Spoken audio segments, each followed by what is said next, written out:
Здравствуйте, мы ученики 9 класса школы Билимкана Талас. И сегодня мы вам подготовили призывательный видеоролик про семейное насилие. Прошу обратить внимание. Что нужно делать, если дом не является безопасным местом?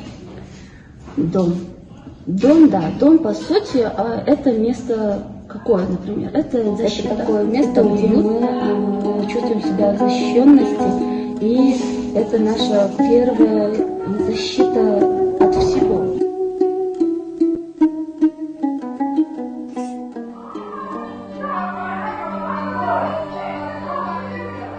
Уважаемые кыргызстанцы, как мы уже знаем, насилие над женщинами, насилие над детьми, к сожалению, каждым разом увеличивается. Мы, современная молодежь, протестуем против этого и призываем всех к нашему ряду.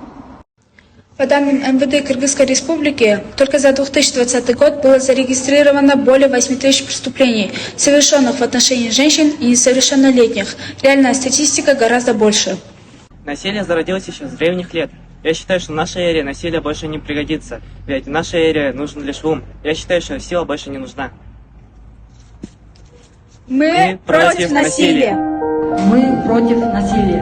Против насилия. Мы против насилия. Мы против насилия.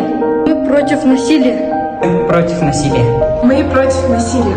Мы против насилия. Мы против насилия. Мы против насилия.